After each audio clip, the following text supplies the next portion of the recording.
My son and daughter-in-law had been married for years without children, so they decided to adopt a little girl from Mercy Children's Home. At the adoption celebration party, a mysterious woman pulled me aside and whispered urgently, "That child shouldn't be here." I was stunned, thinking she must be crazy. "Why would you say something like that?" I demanded. What she told me next left me frozen in shock. I appreciate you listening to this story. Before that mysterious woman reveals what she knows, tell me in the comments, where are you right now and what time is it? Let's connect. I should have known something was wrong the moment Scarlett smiled at me across the September sunshine.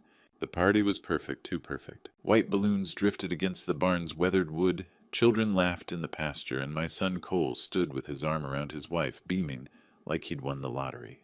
In his other arm, 5-year-old Harper clung to him, her dark curls bouncing as she reached for the cake. Our new granddaughter, the child Cole and Scarlett had spent months adopting. I'd been a surgeon for 35 years at Mercy Regional.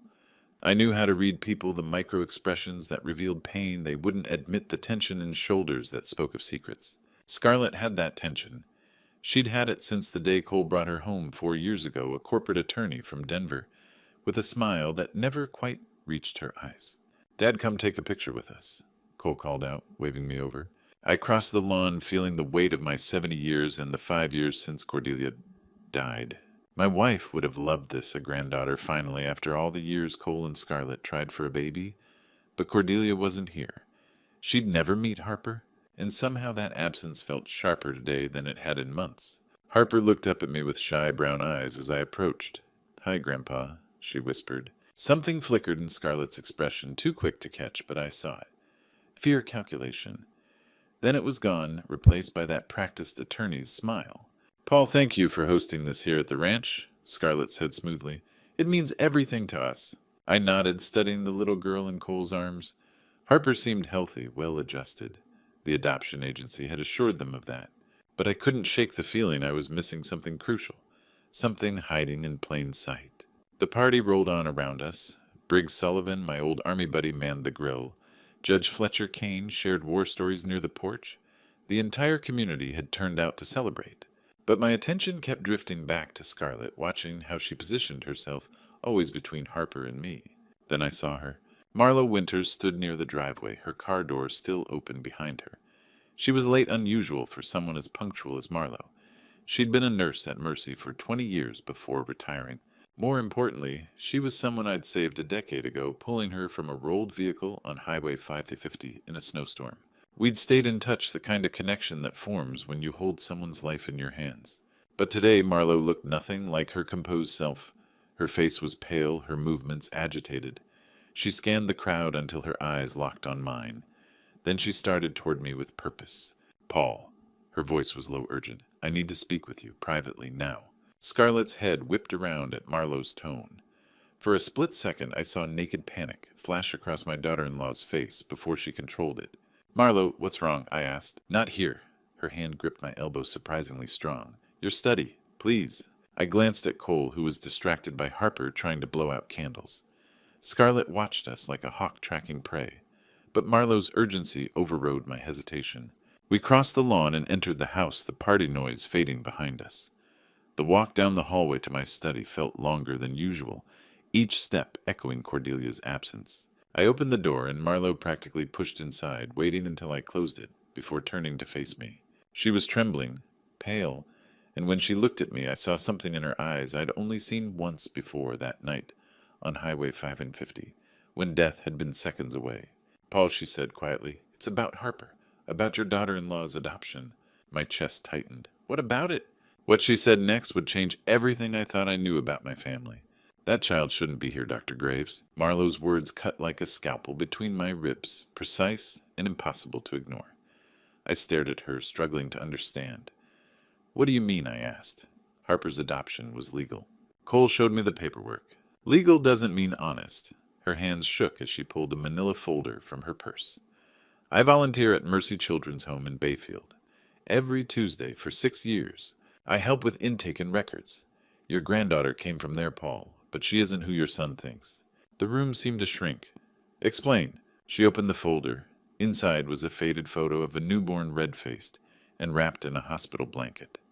5.5 years ago, a woman came late at night. She said her name was Jennifer Adams. The baby was 2 days old, no husband, no family. She said she couldn't provide, so the director accepted the surrender.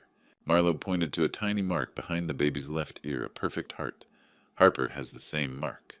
Exactly the same, she said. I noticed it today when she reached for the balloons. I told myself for weeks it was coincidence. It isn't. She slid forward an intake form. The social security number was fake. The address was a vacant lot. The phone was disconnected. But I remember her face. I always will. My fists tightened, and the woman who abandoned that baby looked exactly like your daughter-in-law. Same height, build, hair. I'd risk my nursing license on it. The truth hit like an avalanche. Scarlett had given birth to Harper, abandoned her, then years later, arranged an adoption to bring her back as someone else's child. Why, I whispered. The money, I said, answering myself. My estate. $4.5 million. Marlowe nodded. If Harper is legally adopted by Cole and Scarlett, she becomes an heir. When you die, the inheritance flows through your son to his daughter. Scarlett controls everything through the child. It was elegant and cruel. Scarlett couldn't give Cole a child, but she could smuggle her own daughter into the family, positioning her to inherit the ranch. The investments, everything Cordelia and I built over 40 years. There's more. Marlowe showed me copies of intake photos, the birthmark visible from every angle. I made duplicates. If you need proof. The study door opened. Scarlett stood there, Harper on her hip, a lawyer's smile fixed in place. Her eyes flicked from Marlowe to the folder on my desk. Paul, it's time to cut the cake, she said smoothly. Harper wants Grandpa. Then she looked at Marlowe. Have we met? An old friend, I said, sliding the folder beneath a journal. Marlowe Winters. Scarlett. Lovely party, Marlowe replied calmly. I should go. As she passed, she pressed the folder into my hand. Scarlett watched closely, saying nothing. Shall we, Scarlett asked, turning toward the hall. I followed them back into sunlight and music children laughing under September gold. But all I could see was the heart-shaped mark behind Harper's ear, and the woman who once abandoned her, now holding her close, pretending devotion while plotting to steal everything I had left. I didn't know it then, but that moment declared war, and Scarlett knew I was coming. It was already too late for innocence, too late for mercy, and every step she took told me the game had finally begun, and there would be consequences. The chocolate raspberry cake, Scarlett said it was Harper's favorite. Watching her slice cleanly through the layers with practiced precision, I wondered how she knew the favorite flavor of a child she'd supposedly met only 3 weeks ago.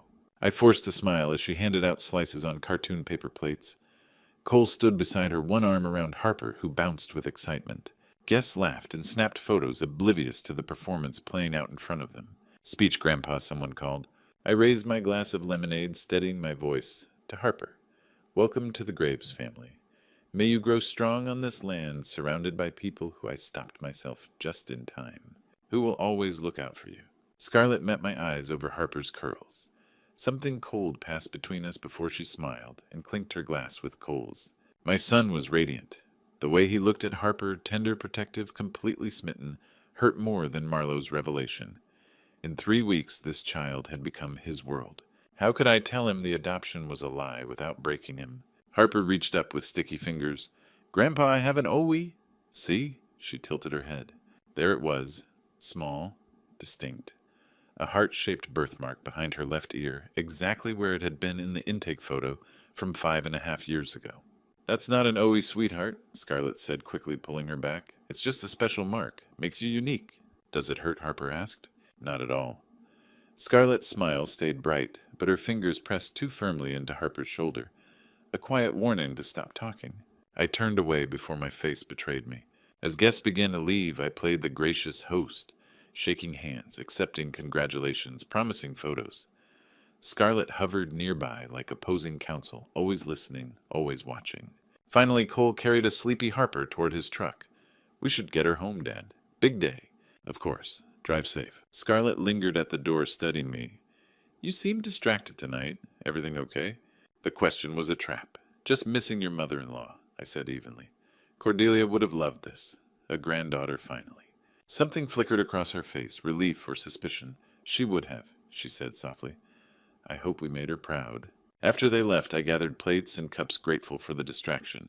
That's when Briggs Sullivan stepped in from the barn, moving with the deliberate calm of a man who'd spent 40 years in uniform. "Need help cleaning up?" he asked. In the kitchen, under harsh fluorescent lights, I told him everything.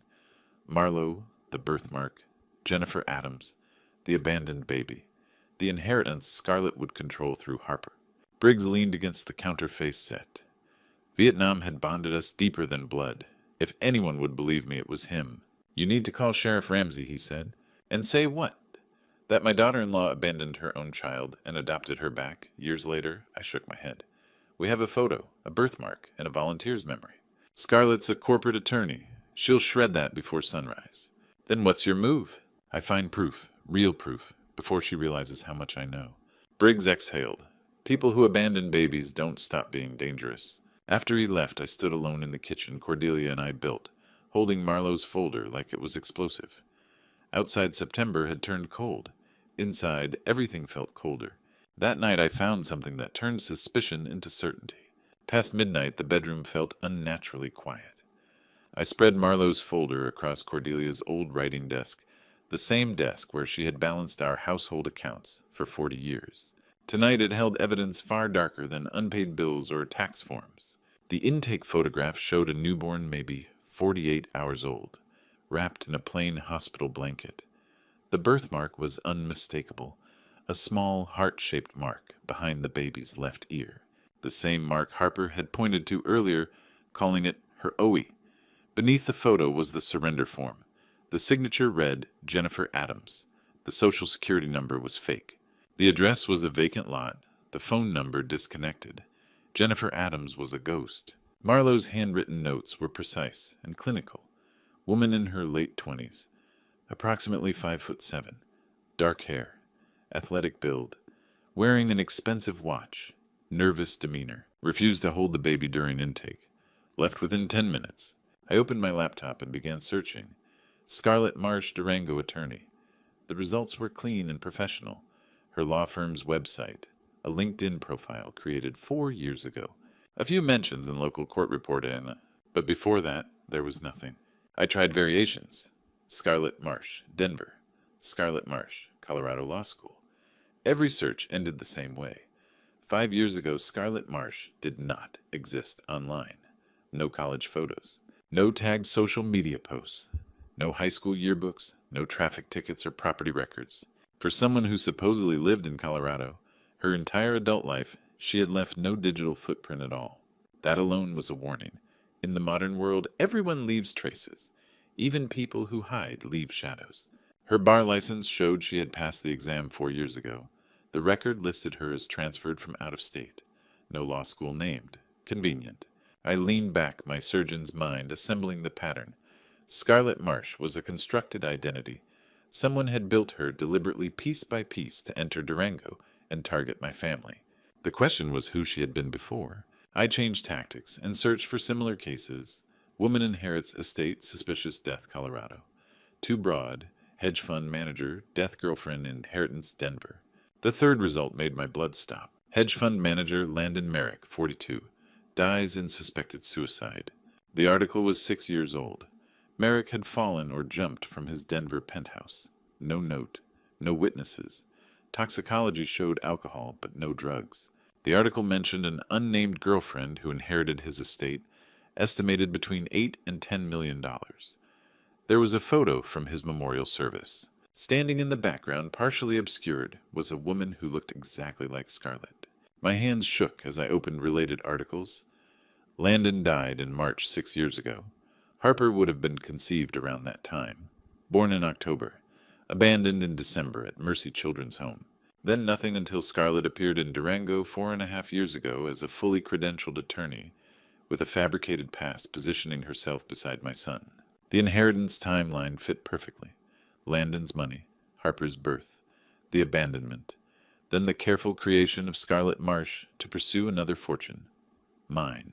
I could call Sheriff Ramsey immediately, but with what a suspicious death ruled suicide, a birthmark, and intake photos. Grief could make any old man look paranoid. I needed proof. Tomorrow I would drive to Denver and find someone who had known Landon Merrick, someone who could identify the woman in that photo. My phone buzzed. Unknown number. The image showed my study window photographed from outside tonight. The curtains were visible. The lamp I'd left on cast shadows inside. The timestamp was less than an hour old. Below it a message read, "Careful what you dig up, old man. Accidents happen in the mountains." I crossed to the window. September darkness pressed against the glass. The yard was empty. No headlights, no movement. Whoever sent it was gone or watching. I locked every door, checked every window, and returned to the desk. The evidence lay spread out like a surgical tray. My phone stayed silent, but the threat lingered. I had spent 35 years saving lives. Now I had to expose the truth about Landon Merrick before Scarlett destroyed my family. Tomorrow, Denver. Tonight, I would not sleep. The next morning, I did something I hadn't done in 5 years. I lied to my son. Just heading to Denver to visit an old colleague from Mercy, I told Cole over the phone at 7 a.m. My truck already packed. Thought I'd make a day of it. "That's great, Dad," he said warmly. "You've been too isolated since Mom passed. Scarlett's taking Harper to the Children's Museum today. We're really trying to make her feel at home." The words cut deeper than he knew. "That's wonderful, son. Give them both my love." After we hung up, I sat in the truck with the engine idling, staring at the ranch house where I'd raised Cole to value honesty above all else. Then I pulled onto Highway 550 and headed toward Denver. The drive took 6 hours through mountain passes and high desert. It was the same route where I'd found Marlo Winters a decade ago. Her car rolled in a snowstorm, her granddaughter barely breathing. I'd crawled through shattered glass, using my hands to stabilize Marlo's neck until paramedics arrived. Sometimes saving lives meant taking calculated risks. Today felt the same. Necessary. Dangerous. I used the drive to review what I knew. Scarlett appeared in Durango 4.5 years ago with a fabricated past. Before that, Victoria Lang in Denver with Landon Merrick. Before that, likely another name, another victim. The pattern was cruel and precise. Build an identity. Seduce a wealthy man, orchestrate his death, inherit, vanish, repeat. Cordelia would have seen through Scarlett instantly. My wife had always trusted instinct tempered by proof. Trust but verify Paul, she used to say. I was verifying now, years too late. The Denver Public Library archives sat underground, cool and smelling of old paper and chemicals. I requested every record related to Landon Merrick's death. The articles were clear. Landon Merrick, 42, hedge fund manager, estate valued at $8.5 million. Found dead on the pavement beneath his 12th floor penthouse on March 15th. Security footage showed him alone on his balcony at 2 a.m. No forced entry. Blood alcohol level .18. More than twice legal. The death was ruled suicide. Depression from market losses, the coroner said. The funeral photograph stopped my breath. Victoria Lang stood in the back row dressed in black, her face partly hidden by sunglasses, but the bone structure was unmistakable. The height, the posture, the deliberate distance from others. It was Scarlett. Younger by 6 years, hair lighter. Styled differently, but undeniably her. I cross-referenced Victoria Lang. She entered Landon's life 8 months before his death. No employment history, no family, no verifiable past. She inherited everything through a will updated 3 weeks before he died. The pattern was unmistakable. One article quoted Landon's sister, Rebecca Merrick. "My brother was murdered.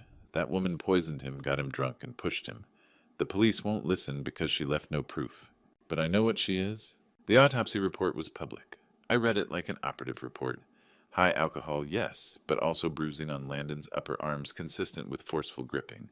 Toxicology showed alcohol and trace benzodiazepines. Together they would leave someone disoriented, compliant, easy to control. Victoria Lang left Denver the day probate closed.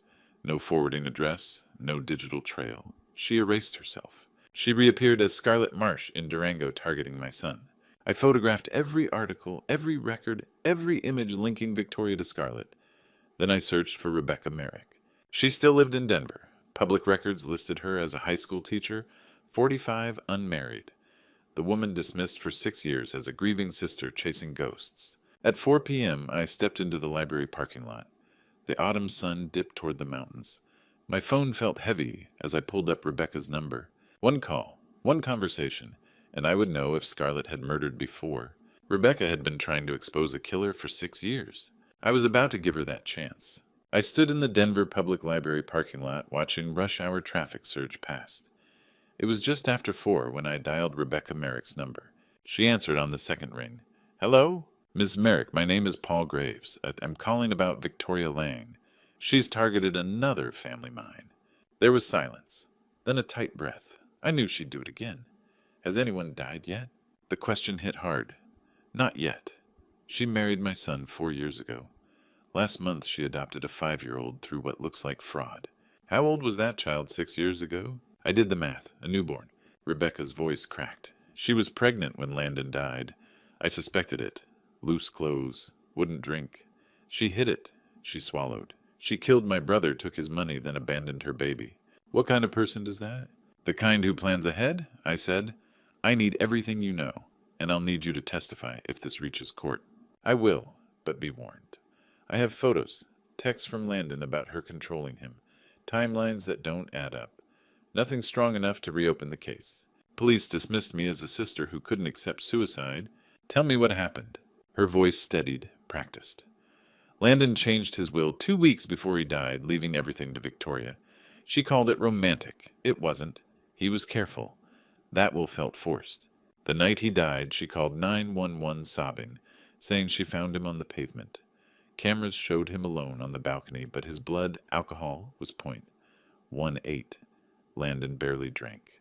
That level made no sense. Toxicology showed benzodiazepines, I said. Yes. She claimed he took them for anxiety. His phone vanished before police checked it. She controlled the narrative of the grieving girlfriend, too fragile to suspect. I pictured Scarlett managing Harper's adoption with the same precision. Send me everything. Photos, messages, timelines. I'll email it now. Mr. Graves, is your son in danger? I believe we all are. After we hung up, files began arriving. Photos of Landon and Victoria at charity events, her hand always on his arm, eyes sharp behind a smile. Texts from Landon. She won't let me see friends. Says they're bad influences. I'm 42 and feel supervised. The pattern was unmistakable. Isolation, control, elimination. At 5, I started west, toward Durango. 6 hours home. 20 minutes and my phone showed a missed call from Cole. I pulled over and called back. Dad, where are you? His voice shook. Harper's saying things. About before. She remembers Scarlett. Cold flooded me. What did she say? Scarlett took her to the Children's Museum, then the grocery store. While Scarlett was inside, Harper talked about the white room where I was a baby, and the pretty lady who said goodbye. Dad, she remembers being abandoned. She remembers Scarlett. 5-year-old memories surfacing now. Where are you? Home. Scarlett isn't back yet. Keep Harper away from her. Don't let Scarlett know she talked. I'm 2 hours out. Can you keep them apart? You're scaring me. Trust me. Keep that little girl safe until I get there. I hung up and accelerated. Then my phone buzzed again. Unknown number. The image showed Cole and Harper on our front porch taken today. The angle came from the tree line. Below it, your son and the girl. Such a beautiful family. I'm watching them now. Drive carefully. Accidents happen on mountain roads, especially at night. The sun was sinking as my speed climbed. 2 hours to reach my son and Harper. 2 hours while a killer watched them. I'd never felt more helpless or more determined. I made it home in 90 minutes instead of 2 hours. The speeding ticket would be worth it. It was nearly 7 p.m. when I burst through the ranch house door. Cole was pacing the living room like a caged animal. Harper sat cross-legged on the rug coloring with crayons, seemingly unaware of the tension radiating from him. Dad, Cole said tightly. She keeps saying Scarlett is her first mommy. What does that mean? I crossed the room and knelt beside Harper, keeping my voice steady despite my pounding heart. Sweetheart, can you tell me what you remember from before you came to live with Daddy Cole? Harper looked up, her brown eyes calm and sincere. A pretty lady came to the white room when I was really little. She was crying. She smelled like flowers, the purple ones Daddy has outside. She pointed toward the lavender bushes beyond the window. She said goodbye, baby, and left. Then the nurses took care of me and the other kids. We all slept in the white room. My chest tightened. And now the pretty lady came back. Harper smiled brightly. She's my new mommy, but I remember her smell. Same smell. She went back to drawing stick figures of a woman, a tiny baby, in a building with many windows. Cole stepped closer. Harper, honey, maybe you're confused. Maybe it was a dream. No, she said firmly. It was the place with all the little friends. Miss Marlowe gave me star cookies. I remember. Cole, I said sharply, outside, now. He followed me onto the porch, shutting the door behind us. Through the window, Harper hummed as she colored. Dad, I know you've never trusted Scarlett, but... Stop. I pulled out my phone and showed him the intake photo Marlowe had given me, a newborn with a heart-shaped birthmark. Marlowe Winters volunteers at Mercy Children's Home. She recognized Scarlett as the woman who abandoned this baby 5.5 years ago. Look at the mark. It's identical to Harper's. Cole stared, his hands shaking. That's impossible. Scarlett said Harper's birth mother was a teenager. She said everything was legal. It wasn't. Scarlett is that mother. Harper is her biological child. The color drained from Cole's face. He gripped the railing to stay upright. Why would she abandon her baby, then adopt her back years later? I chose my words carefully. For money. My estate is worth $4.5 million. If Harper is legally your daughter, she's an heir. When I die, the inheritance flows through you to her. Scarlett controls Harper. She controls everything. Cole sank onto the steps, burying his face in his hands. She used me for 4 years. I'm sorry, son. How long have you known? Since the adoption party. I needed proof. I was afraid you wouldn't believe me. He looked up, eyes hollow. What do we do? We call Detective Sloan Ramsey, quietly, tonight. But first we protect Harper. And when Scarlett comes back, we act normal. She can't know. Cole nodded, jaw tight. I can do that. An engine roared up the driveway, gravel spraying. We both tensed. My hand went to my phone. But it wasn't Scarlett. Briggs Sullivan's battered Ford skidded to a stop. He jumped out before the engine died. Paul, he called urgently. We need to talk. Now, whatever had brought Briggs here, it wasn't good. Briggs was out of his truck before it fully stopped moving, with the urgency of a man who'd spent 40 years recognizing danger. She's on her way back. 10 minutes, maybe less. I saw her car leaving town. How did you know to come? Cole asked. Paul called me from Denver, Briggs said, scanning the property with practiced precision. Told me if anything felt off, I should check on you. What's the plan? We need Harper away from Scarlett tonight, I said, without raising suspicion. Sleep over at your place, Briggs suggested. Natural request from a grandfather. Cole nodded, though his face was gray. And I stay here, act normal. How do I even look at her, knowing his voice broke? You can, I said quietly, for Harper. We had 8 minutes before headlights swept up the drive. Scarlett's silver Lexus slid into place. She stepped out with grocery bags, smiling brightly. But her eyes assessed everything at once. My truck still warm. Briggs' presence, Cole's strained expression. Sorry I'm late, she said lightly. Traffic was awful. Her gaze lingered. Everything okay? You all look serious. Just talking cattle prices, I said easily. Boring ranch stuff. She turned to Cole, concern sliding into place. Honey, you don't look well. Headache, he said tightly. Long day. She touched his forehead gently. You should rest. I'll make dinner. That stew you like. Then to me stay Paul. There's plenty. Actually, I said, I was hoping Harper could stay with me tonight. Grandpa time. Pancakes in the morning, horses at sunrise. For a flicker of a second, something sharp crossed Scarlett's face. Then it vanished. She's just settling in. Maybe another time. Grandpa Paul Harper burst out, eyes shining. Can I go, please? Scarlett recalculated. Refusal now would look wrong. Of course, sweetheart. She smiled at me. Why don't you pick her up after dinner? I'll pack her bag. Perfect, I said. Inside, Cole leaned close. The way she looked at you, it was like she was deciding how to remove a problem. Briggs squeezed my shoulder. I'll park down the road. Keep watch. As they went inside, I pulled out my phone to call Detective Ramsey. Before I could, it buzzed. Unknown number. The photo showed my truck on the highway earlier that day. Someone had followed me to Denver. The message read, Very thorough. Doctor. Rebecca Merrick. Landon's records. Busy day. Some secrets should stay buried. Like Landon. Like Cordelia. Cordelia, my wife. Dead 5 years ago from a sudden stroke. No warning signs, no history. One moment alive, the next gone. 4 months later, Scarlett Marsh appeared. Met my grieving son. Attached herself with precision. Dinner's ready, Scarlett called cheerfully. I stared at the message as understanding crashed over me. Scarlett hadn't found a grieving man by chance. She'd created one. She'd killed my wife to make Cole vulnerable. Landon Merrick wasn't the beginning. He was just another step. Landon.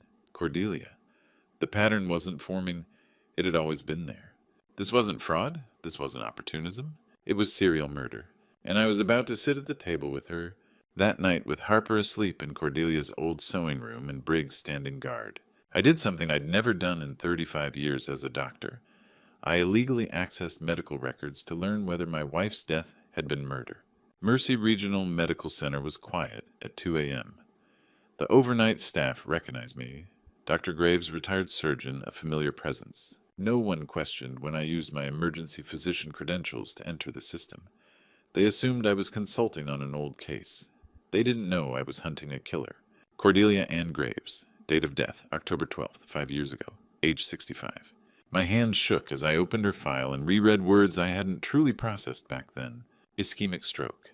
Massive cerebral infarction caused by thromboembolic event. Found unconscious at home by son at approximately 10:30 a.m. Transported by ambulance. Arrived ER at 11:05. Unresponsive. Pupils fixed and dilated. CT scan confirmed extensive left hemisphere damage. Patient expired at 2:15 p.m., despite aggressive intervention. I remembered the day with surgical clarity. Cole's frantic call, racing to the hospital. Holding Cordelia's hand as machines confirmed what I already knew. My wife of 40 years was gone within 4 hours. Toxicology appeared routine blood, alcohol. Negative common medications. Therapeutic. No obvious toxins. But I knew what wasn't tested. Exotic anticoagulants. Certain alkaloids. Agents capable of triggering thrombosis while mimicking natural stroke. Substances requiring specialized screening tests no one orders without suspicion. And I'd never suspected. I'd been a grieving widower, accepting the explanation every physician gave me strokes sometimes happen, without warning. I scrolled to the intake notes. One line stopped me cold. Patient's son reports mother had coffee with a new friend from church, approximately 90 minutes prior to collapse. Patient complained of dizziness and disorientation, afterward attributed symptoms to excess caffeine. Son found her unconscious in garden at 10:30. A new friend from church. Cordelia had been devout active in our small Presbyterian congregation. That autumn, she mentioned meeting someone new, young, charming, interested in gardening. I'd been glad she'd found companionship. What if that friend was Scarlett testing vulnerabilities? Poisoning my wife with coffee and kindness? I built the timeline with ruthless precision. October 12th, Cordelia dies. January 8th, Scarlett Marsh establishes residency in Durango. February 14th, Cole meets Scarlett at a charity auction. August 20th, engagement. December 3rd, marriage. 4 months from death to infiltration. 14 months from murder to marriage. The pattern was unmistakable. I photographed every page of Cordelia's file, illegal, unethical grounds for losing my license. I didn't care. My wife deserved justice. Driving home through pre-dawn darkness, my mind mapped the next steps. Proving murder meant exhumation. Advanced toxicology, forensic pathology looking specifically for thrombosis-inducing agents. Exhumation required a court order. That required Detective Sloan Ramsey reopening the case. That required Judge Fletcher Kane, my longtime friend, to sign off. My phone would start ringing at dawn. Guilt pressed down hard. If I'd questioned Cordelia's death, and if I'd demanded deeper testing, maybe I would have stopped Scarlett before she reached Cole. Before Harper. Before another life was destroyed. I pulled into the ranch driveway at 4 a.m. Harper slept peacefully in the sewing room where Cordelia once made quilts and hummed hymns. Briggs sat at the kitchen table rifle across his lap, every inch the lawman he used to be. Anything, I asked quietly. She drove by twice, Briggs said. Midnight and 2. Slowed down both times, checking if Harper was here. She's getting desperate. Desperate people are dangerous. At dawn I call Ramsey, I said, then Kane. By tomorrow night we'll have proof Scarlett killed Cordelia, and Harper stays safe. And Cole? I looked toward the sewing room. Cole will survive. Graves' men always do. And Scarlett? She's going to learn that killing a man's wife has consequences. But I was learning something too. Survival sometimes means facing truths that shatter everything you believed about your own life. 6 a.m. I stood on my ranch porch watching the sun bleed orange across the Colorado mountains, my phone pressed to my ear as it rang. Detective Sloan Ramsey answered on the 4th ring, her voice heavy with sleep. Paul, this better be life or death. Multiple deaths, I said. I need your help. I heard her sit up. I'm listening. I gave her the summary with surgical precision. Scarlett Marsh's pattern. Landon Merrick 6 years ago in Denver. My wife Cordelia 5 years ago here, now my son Cole. Harper was Scarlett's biological child, abandoned at Mercy Children's Home. then fraudulently adopted to position herself as heir to my $4.5 million estate. Silence stretched. Jesus Christ, Sloane said. If that's true, we're talking serial murder and adoption fraud. What evidence? Harper's birthmark matches intake photos. Scarlett used a fake identity, Victoria Lang, with Merrick and inherited $8 million after he jumped. Cordelia's death has medical irregularities. I have testimony from Merrick's sister, photos, records, timelines. I need an official statement. Bring everything. What about Harper and Cole? If Scarlett suspects an investigation, she could flee. Or worse. Sloane's voice steadied. Where's Harper now? With me. Briggs Sullivan is here armed. Scarlett doesn't know I suspect murder yet. Keep Harper there. I'll request an emergency welfare warrant. I'll need to interview Harper gently, but it's necessary. She's 5, I said. This will traumatize her. Less than leaving her with a suspected killer.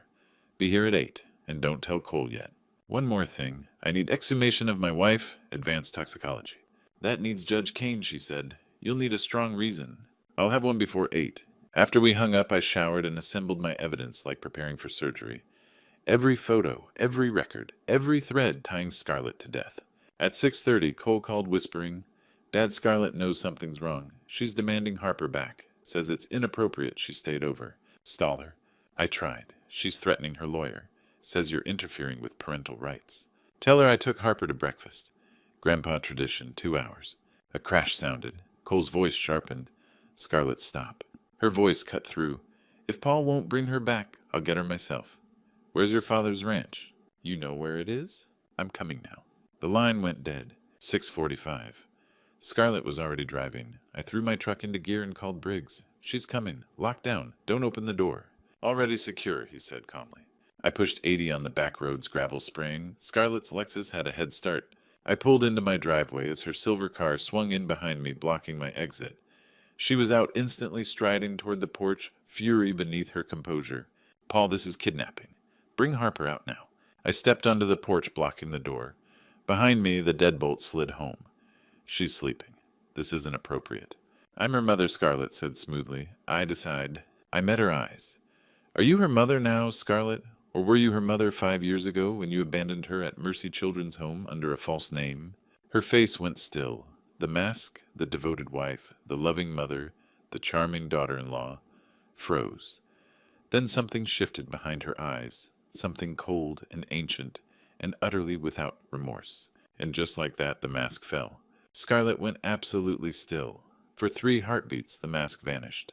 I saw the cold fury beneath the predator, weighing attack or retreat. Then, with visible effort, she mastered herself. I don't know what you're talking about, she said coolly. Someone has been feeding you lies. Marlowe Winters doesn't lie, I replied. Neither do medical records or the intake photographs showing Harper's distinctive birthmark, the same one behind her left ear. Her eyes narrowed. You've been investigating me. I'm protecting my family, what I should have done 5 years ago before Cordelia's conveniently timed stroke. She laughed sharp and brittle. You're insane. Cordelia had a natural stroke. I wasn't even in Durango then. Weren't you? Or were you the new friend from church who had coffee with my wife that morning, the one who made her dizzy? Something cracked. You can't prove anything. We'll see. She turned toward her car, then stopped. When she looked back, pretense was gone. What remained was ancient hungry without conscience. You should have left this alone, old man, she said softly. You and Cordelia and Cole had everything I never did. Money, land, respect, a legacy. I deserved those things. I worked for them. I earned them. You killed people to steal them. Her smile chilled me. Prove it. No bodies to exhume, no witnesses. Anyone will believe no evidence that survives court. Just a grieving widower's delusions. She opened the door. I'm calling my lawyer in social services. Harper belongs with me. By tonight, she'll be back where she belongs with her mother. The Lexus purred, gravel spraying as she tore down the driveway toward town. I stood there, heart hammering, wondering if I'd made everything worse. Then Briggs stepped onto the porch, grinning. Did you get all that? Get what? He pointed up. Under the eave, the security camera Cole installed at Scarlett's insistence blinked red. Every word Briggs said, especially her knowledge of Cordelia's stroke and the church friend before she should have. That's consciousness of guilt. Relief hit so hard my knees wobbled. It's not a confession, but it's admissions only the killer would know. He pulled out his phone. We secure the footage now. My phone rang. Detective Sloan. Paul Judge Kane signed the exhumation warrant this morning. Forensic pathology will test for exotic toxins, thallium plant, alkaloids, pharmaceuticals that mimic stroke. Results in 48 hours. Where are you? At the ranch with Briggs and Harper. Sloane Scarlett just gave us a partial confession. On camera. Silence. What did she say? I summarized. Sloane cut in sharp. Bring the footage to the station immediately. We'll make forensic copies before she claims tampering. And don't engage her again. Cornered killers are reckless. After we hung up, Briggs asked, "What's the plan?" We go to the station. Turn over the footage, medical records, everything. Let the law handle it. He nodded, hand resting on his rifle. And if the law moves too slow? I didn't answer. I went inside to check Harper sleeping peacefully in Cordelia's old sewing room, unaware her biological mother had just threatened to reclaim her. For the first time in days, I felt hope. We had evidence, witnesses, and Scarlett rattled enough to air. The exhumation would prove Cordelia was murdered. The camera showed guilt. Harper was safe with armed protection. Yet as I downloaded the footage, my hands shook. A cornered predator is most dangerous, and Scarlett knew she was cornered. That knowledge hardened my resolve to move quickly, trust the process, protect the child, and prepare for whatever desperate, violent move Scarlett might attempt before justice finally caught her at the ranch tonight alone. Detective Ramsey had a plan bait the line for the biggest fish. I just had to make sure my son wasn't the one who got strangled in the process. At the station, Sloane and I laid everything across her desk, like surgical instruments before an operation. Harper's intake photos with the unmistakable birthmark. Mercy Children's home records showing Jennifer Adams abandoning a newborn. Rebecca Merrick's testimony about Victoria Lang and Landon Merrick's suspicious death in Denver. Cordelia's medical records riddled with gaps. The security footage capturing Scarlett's partial confession. Sloane leaned back, arms crossed. Circumstantially, this is the strongest pattern case I've seen in 20 years. But for murder, we need more. Pattern, motive, opportunity, I said, frustration breaking through. What else is missing? A confession, she replied, or physical evidence that proves homicide. The exhumation will help, but toxicology takes at least 48 hours. Harper is at risk every day we wait. So what's the move? We forced Scarlett's hand, Sloane said. Controlled confrontation. She opened a legal pad, a filmed meeting. Everything legal. We present the evidence and watch how she reacts when cornered. She'll lawyer up and say nothing. Sociopaths have one weakness, ego. She believes she's smarter than everyone. Push the right pressure points and she'll slip. Sloane met my eyes. I want Cole to arrange a family dinner. You him, Scarlett. Tell her you want to clear the air. She'll come because she thinks she can manipulate you both. Cole won't agree to trap his wife. Then convince him. I found Cole an hour later at the Mountain View Cafe. He looked 10 years older, unshaven, hollow-eyed hands shaking as he stirred untouched coffee. Dad, he said, quietly sliding an envelope across the table. Scarlett's lawyer sent this. They're suing you for grandparent alienation, claiming you're mentally unstable since Mom died. She's controlling the narrative, I said. That's why we act now. I explained Sloane's plan. Cole's face drained of color. You want me to pretend everything's fine so you can ambush my wife. I hesitated, then placed Cordelia's medical records in front of him. Your mother's stroke shows signs consistent with poisoning. We're exhuming her body. In 48 hours, we'll know. I lowered my voice. Cole, if Scarlett thinks you're becoming a liability, you could be next. His hands went still. You really think she'd kill me? I think she's already killed twice. I won't gamble with your life. Silence stretched between us. Finally he whispered, What do I do? Call her. Say I apologized. Say grief made me paranoid. Invite her to dinner tomorrow night at my place. Just the three of us. She'll come because she thinks she's won. My marriage won't survive this. It was built on lies. Better a broken marriage than a funeral.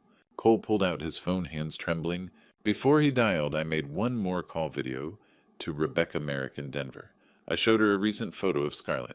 That's her, Rebecca said, instantly tears forming. Victoria Lang, the woman who killed my brother. Can you fly here tomorrow? Detective Ramsey may need you. I'll be on the first flight. I've waited 6 years. Cole made the call. His voice was calm, apologetic, convincing. Scarlett, we need to talk. Can you come to Dad's for dinner tomorrow night? He apologized. Said grief made him paranoid. He wants to make things right. A long pause. Then Scarlett's voice warm and soothing. Of course, sweetheart. I never wanted conflict. I love you. I love our family. Tomorrow, 7 p.m., just us. Harper stays with Briggs. Perfect, she said lightly. I'll bring dessert. When Cole hung up, he looked at me shaken. She believed it.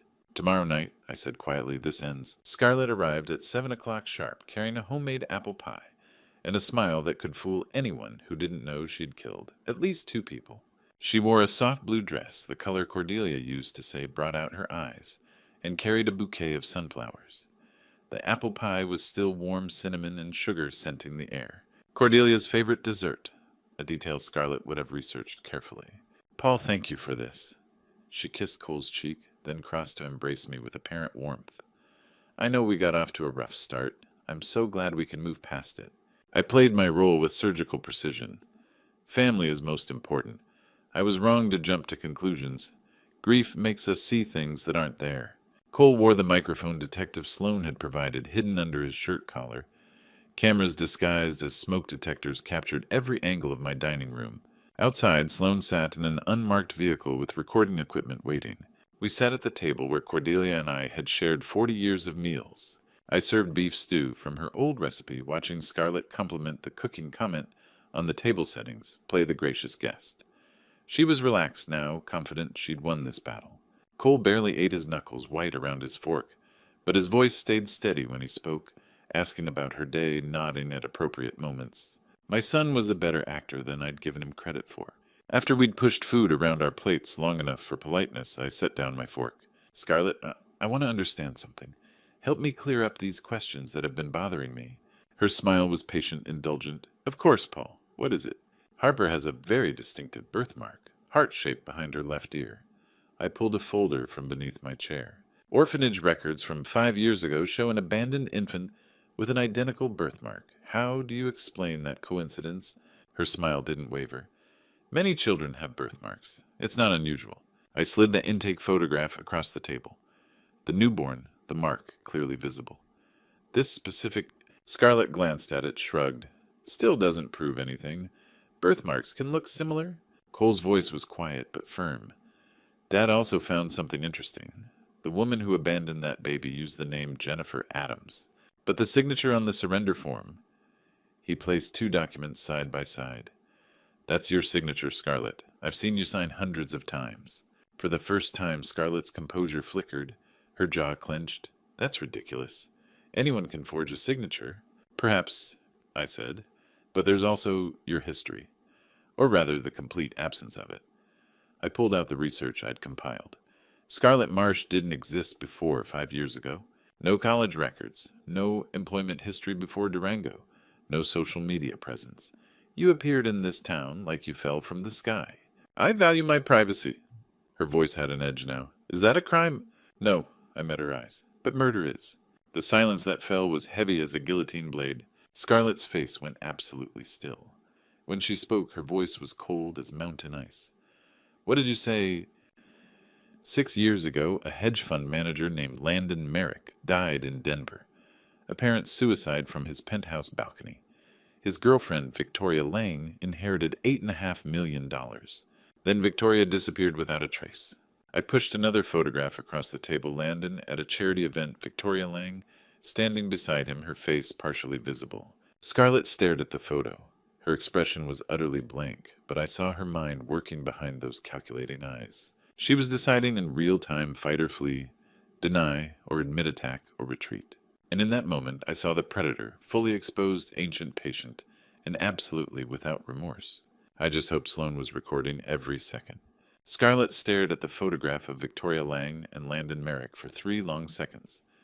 Then she stood so abruptly her chair scraped the hardwood floor. I don't have to listen to this, she said, voice hard as steel. Cole, we're leaving. Now. Cole didn't move. Sit down, Scarlett. She turned toward him, shock flashing across her face. What? I said, sit down, he repeated, his voice breaking. Dad isn't finished. For a moment, I thought she might bolt. Her eyes flicked to the door, the windows calculating escape routes. But Cole stood between her and the exit, and she must have sensed what waited outside. Slowly, reluctantly, she lowered herself back into the chair. Landon Merrick's sister never believed his death was a suicide, I continued. For 6 years, she's maintained his girlfriend poisoned him, staged the scene, and walked away with $8.5 million. Scarlett laughed, brittle and hollow. This is insanity. You're accusing me because I look like some woman from years ago. Not just resemblance, I said, moving to the door. Let's ask someone who actually knew Victoria Lane. I opened it. Rebecca Merrick stepped into the dining room. All the color drained from Scarlett's face. Rebecca stared at the woman who had destroyed her family. Hello, Victoria, she said quietly. Or do you prefer Scarlett now? That's her, Rebecca said to me, her voice shaking. That's the woman who killed my brother. Scarlett shot to her feet. I don't know this woman. This is a setup. Cole, they're trying to frame me. You were at Landon's funeral, Rebecca interrupted. Black dress, sunglasses, crying beautifully. I have photos. The police have your fingerprints from his apartment. You were Victoria Lang. You murdered my brother. Scarlett turned to Cole, panic bleeding through her composure. Honey, please! You don't believe this, do you? Cole's face was streaked with tears. Did you kill Landon Merrick? No, she snapped. I've never heard that name. I placed the final document on the table. The courier stamp was still fresh. My hands trembled. My wife didn't die of a stroke, I said. She was poisoned. Slowly over weeks. Thallium sulfate. Colorless. Odorless. Perfectly mimics natural illness. Scarlett's eyes widened. Real fear surfaced for the first time. Cordelia had coffee with a new friend from church the morning she collapsed. I continued. Someone new in town. Someone seeking access to our family. I stepped closer. You killed my wife to reach my son. You married him, waited 4 years. Then brought back the daughter you abandoned, disguised as an adoptee to secure your inheritance. Scarlett backed toward the door. You're all insane. None of this will stand. Security cameras recorded you yesterday, Cole said flatly. He played the footage. Scarlett's voice filled the room. You all had everything I never did. Money, land, respect. I deserve those things. Her own words, her motive. She was cornered now. No exits, no alibis, no lies left. She looked at each of us, me standing firm, Cole shattered. Rebecca burning with 6 years of grief, then toward the door where Detective Ramsey waited. Something finally broke. The mask dissolved completely. The performance vanished. What remained was cold, empty, and human. Scarlett laughed. It was a dry, chilling sound that made my skin crawl. And in that moment, I knew she wasn't going to deny anything anymore. Not because she felt remorse, but because she wanted us to understand just how clever she believed she'd been. Scarlett laughed, cold, lucid, utterly without shame. You're right, about all of it. My heart clenched. She was actually going to confess. Landon was weak, couldn't handle a woman who was smarter than him, stronger than him. When he threatened to cut me off to revise his will back to his pathetic sister, she glanced at Rebecca with contempt. I made it look like market losses had driven him to despair. One good shove from behind and he jumped from his office. Tragic. She turned to me. Cordelia was collateral damage. A nice woman, really. But she was in my way. You had money, land, a legacy built over generations. Everything I deserved but never had because I wasn't born into the right family. So you poisoned her, I said, my voice shaking. For months. Thallium in her coffee. Easy to obtain if you know where to look. Mimics natural illness perfectly. Scarlett smiled. I was her friend from church. She trusted me completely. Cole made a strangled sound. Scarlett turned to him. And you pathetically easy. A lonely widower's son, desperate for family after Mommy died. You would have married anyone who paid attention to you. Her voice dripped with contempt. Harper was just leverage. My own daughter, yes. Mine and Landon's. But she didn't fit the timeline when I needed to disappear. So I abandoned her. Then years later, she became the perfect tool. An adopted child is a legal heir. I'd control her inheritance until she turned 18. By then, you'd all be gone anyway. Gone? Paul's voice was ice. You mean murdered? Scarlett shrugged. Accidents happen. Old men have heart attacks. Ranchers have machinery malfunctions. I had at least another decade to plan it properly. You think you've won? Her laugh was sharp, mocking. My lawyers will destroy this. Entrapment, coercion, the paranoid delusions of a grieving widower. The front door opened. Detective Sloan entered with 2 uniformed officers. Scarlett Graves, you're under arrest for the murders of Landon Merrick and Cordelia Graves. Fraud, child abandonment, and conspiracy to commit murder. Sloane's voice was professional final. You have the right to remain silent. Scarlett's face contorted with fury. This is a setup. You can't use that confession. Actually, we can. Cole was informed of his right to record conversations for self-defense purposes. Every word you just said is admissible evidence. You bastard! Scarlett lunged at Cole. The officers caught her forcing her hands behind her back. Handcuffs clicked into place. As they dragged her toward the door, she screamed at me. Harper's still my daughter. I'll get custody from prison. You'll never be rid of me. Then she was gone. The door closed, sudden crushing silence. Cole collapsed into his chair, his face in his hands, sobbing. I married her. I brought her into our family. Mom died because of me. I knelt beside my son. No, she was a predator. You were her victim. Your mother died because the sociopath want our money, not because of you. Rebecca touched Cole's shoulder gently. I'm sorry you had to go through this, but thank you. You got justice for my brother, and for your mother. Sloane lingered in the doorway. We'll need full statements. Tomorrow's fine. Cole, go be with your daughter. She'll need you tonight. Cole looked up, his face ravaged. Harper, how do I tell a 5-year-old that her mother's a killer? One day at a time, I said. We'll do it together. An hour later, Briggs brought Harper home. She ran to Cole with open arms. Daddy, where's Mommy? Cole picked her up, held her so tight I thought he'd never let go. Mommy had to go away for a while, sweetheart. Is she coming back? Cole looked at me over Harper's curls. I nodded. No, baby, she's not coming back. Harper considered this with 5-year-old seriousness. So I get to stay with you and Grandpa Paul. Cole's voice broke. Yes, you do. Justice had been served. The killer was behind bars. Harper had a real family now, but the journey to this moment had cost us everything we'd taken for granted. The scars would remain, some visible, most not. Yet we'd survived, and in that survival we'd become stronger than we'd been before. 3 months after Scarlett's arrest, I found myself in a courtroom, again not to watch her be sentenced, but to witness my son officially adopt the daughter of the woman who murdered his mother. Life, I'd learned, was never anything but complicated. Scarlett's trial lasted 3 weeks. The evidence was overwhelming, the recording of her smug confession medical records, confirming thallium poisoning in Cordelia's preserved hair samples. Rebecca Merrick's testimony about Landon's death.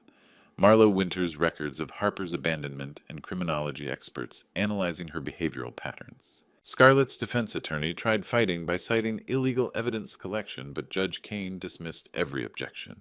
The jury took less than 2 hours to convict. Scarlett Marsh, also known as Victoria Lang Jennifer Adams, and probably other identities we'd never uncover, received 2 consecutive life sentences without parole at Colorado Women's Correctional Facility for first-degree murder in the cases of Landon. Merrick and Cordelia Graves, plus multiple counts of fraud, child abandonment, and inheritance conspiracy. Cole didn't attend the sentencing. He'd been present in court every day of the trial, trying to comprehend how completely he'd been deceived. But on sentencing day, he stayed home with Harper, painting her new bedroom lavender with glow-in-the-dark stars. But today was different. Today we came to La Plata County Court to make something official that had been true in my heart for 3 months. Judge Maureen Rodriguez smiled down at Harper, who sat between Cole and me in a fancy green dress Marlo had helped pick out. Briggs sat in the row behind us, handkerchief in hand. Rebecca Merrick had flown from Denver to attend. She was part of this family, now bound by shared grief and shared pursuit of justice. Mr. Cole Graves, Judge Rodriguez said, her voice warm but solemn. Today this court officially recognizes you as the legal father of Harper Elizabeth Graves. She is your daughter by law as well as in heart. Congratulations. Applause filled the small courtroom. Harper clapped wildly, not entirely understanding, but delighted that all the people she loved were happy. Cole bent down to hug Harper, his shoulders shaking. I placed my hand on my son's back, this brave, resilient man, who'd survived unimaginable betrayal and chosen love anyway. Would you like to say anything, Mr. Graves? The judge asked Cole. He wiped his eyes, then looked at Harper. You're the greatest gift of my life. I'll always protect you. I thought of Cordelia, how she would have loved this moment, how she loved all children fiercely, and I thought that maybe, somehow, she knew. Maybe she was here in this room smiling as our family, broken and rebuilt, became whole again. A small celebration at Graves Ranch. That evening back at the ranch, we gathered in the living room, a small group, Cole Harper, me, Briggs, Marlo, and Rebecca, who was visiting from Denver. Harper was decorating the Christmas tree, giggling as she hung ornaments, a normal childhood moment. I stood in the kitchen making hot chocolate from Cordelia's recipe. Cole walked in. Dad, I wanted to thank you for not giving up, for seeing what I couldn't. I almost didn't see it either, I said, She was very convincing. If you hadn't investigated? Cole's voice cracked. I might be dead by now. Harper definitely would be. We protected each other, I said. That's what families do. Cole hesitated. Do you think I'll ever trust anyone again? Romantically, I mean, yes, I said. But you'll be smarter. You'll watch for red flags. Healthy skepticism will keep you safe. What red flags did I miss? I listed them. She appeared right after a tragedy. No verifiable past.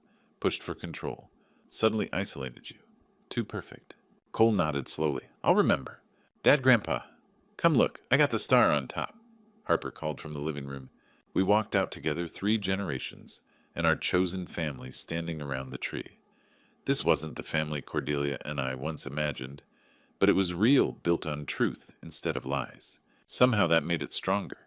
Late night, I stood alone on the porch, snow falling softly. Looking up at the stars, I thought of Cordelia. We did it, sweetheart. We protected them. I reflected on the themes. Trust but verify. Cordelia taught me trust. Scarlett taught me verification. Truth matters more than peace. Exposing the truth shattered Cole's world temporarily, but lies would have destroyed it permanently. Protect the vulnerable. Harper was a pawn in Scarlett's game. Now she's a love child with a real future. Delayed justice isn't denied justice. Landon and Cordelia got justice. 6 years late and 5 years late, but justice nonetheless. Red flags matter. I made Cole a list of warning signs. I hope he never needs it, but if he does, it'll be ready. Healing is possible. We're not the family we were. We have scars, but we're healing. Together. Grandpa, why are you out here? Harper appeared in the doorway. Just thinking, sweetheart. Come here. She climbed into my lap wrapped in a blanket. Do you miss Grandma? A little, but I'm also happy, because now I have you. I wish I knew her. I'll tell you stories about her. Harper yawned. Grandpa are bad people, always bad. I paused a teaching moment. Some people make very bad choices, but you're surrounded by people who make good choices. People who love you. That makes all the difference. I love you, Grandpa. I love you too, sweetheart. 6 months ago, I thought my family was complete. I was wrong. That family was built on lies and murder. This family broken, rebuilt, and stronger. This is the real one. We lost people we loved. We faced horrors we never imagined. But we survived. And in that survival, we learned that truth, no matter how painful, is always better than the most comfortable lie. Because only truth can set you free. Only truth can keep you safe. Looking back on this journey, I see how close we came to losing everything. I trusted too easily at first, ignored the whispers of doubt, and almost paid the ultimate price. Don't be like me. Don't wait until the evidence is overwhelming before you listen to your instincts. God gave us intuition for a reason, and I nearly ignored his warning signs. This is a true story, one I never imagined living through.